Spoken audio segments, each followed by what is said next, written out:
बहुत बड़ी खबर है दोस्तों, इंडिया ने पाकिस्तान पे हमला कर दिया। जरा ये वीडियो देखें। है कि वो जब इवन पाकिस्तान से भी उड़ करके इस तरफ आएगा टारगेट, तो उसको उसकी सीमा में भी उसको ख़त्म बर्बाद करने की ताकत रखती है। अब ये कौन सी मिसाइल से गिराया गया है ये तो डिटेल जब सुबह कोई बताएगा तभी पता लगेगा। नहीं, लेकिन दो मिसाइलों का जिक्र है, एक पृथ्वी और एक फ्रांस की मिसाइल, एक और मैं बता रहा हूं। विजेंद्र, हमारे साथ लक्ष्मण राघव जी हैं।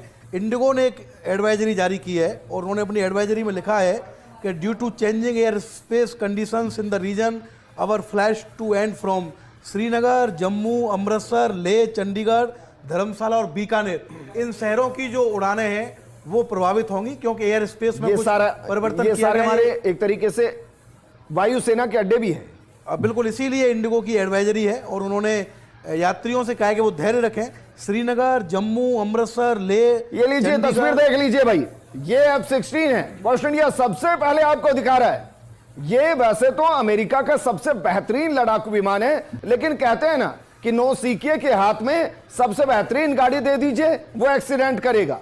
और अमेरिका का सबसे बुरा, हम कह रहे हैं सबसे बुरा अगर कोई खरीदार है तो वो पाकिस्तान है, जिसने उनकी सबसे बेहतरीन उस जोर की पनडुब्बी गजनी को डुबा दिया, जिन्होंने उस जोर के सबसे बेहतरीन टैंकों को भारतीय सेना के राइफल से उड़वा दिया।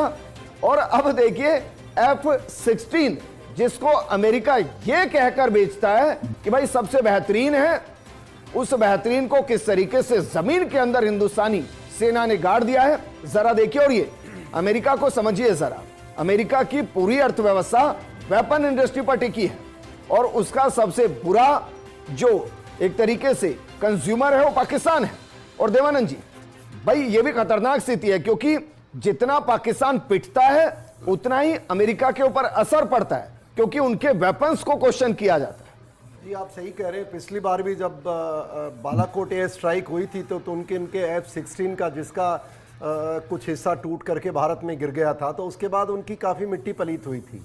और अब इसका गिरना, मैं मानता हूँ इसका गिरना ज़्यादा मिट्टी पलीत वाला नहीं है, क्योंकि अपनी सीमा के अंदर गिरा है, पाकिस्तान के अंदर। और वो किस कारण से गिरा है, हो सकता है हमारी मिसाइल ने उसको बॉर्डर एरिया के पास में नज़दीक में न्यूट्रलाइज किया हो। ये भी संभव है कि अमेरिका ने खुद ने जो ही ये क्रॉस करने की कोशिश की उसको न्यूट्रलाइज अपने ओन सिस्टम के अंतर्गत किया हो, क्योंकि अमेरिका ने क्लियर बोला है कि ये भारत की सीमा में नहीं जाएंगे। तीसरा ये भी मुमकिन है कि वो जब पाकिस्तान का एयर डिफेंस सिस्टम, वैसे जो पता लग रहा है उसके अंदर, क्योंकि जब हमारी स्ट्राइक अंदर गई थी उस समय तो पाकिस्तान का कोई सारा सिस्टम डिफ्यूज था या आराम कर रहे थे, सो रहे थे, नहीं पता है। तो हो सकता है कि ये उनके ही मिसाइल सिस्टम से, एयर डिफेंस से गिरा दिया गया हो। और जो लास्ट जो आप बात बता रहे थे, बहुत अहम बात है जिसका मैं अभी आगे जैसे खबर आएगी वैसे ही पता लगेगा कि भारतीय सेना और एयरफोर्स दोनों इस के अंदर ऑपरेशन में शामिल की गई हैं। ये एक सोचने का बिंदु है, क्योंकि अगर ऐसा हुआ है तो जहां पर स्ट्राइक हुई है जिन जिन लोकेशंस पे, अब ये एयरक्राफ्ट की स्ट्राइक है कि अपनी मिसाइल सिस्टम की स्ट्राइक है, ये भी क्लैरिटी अभी होनी बाकी है।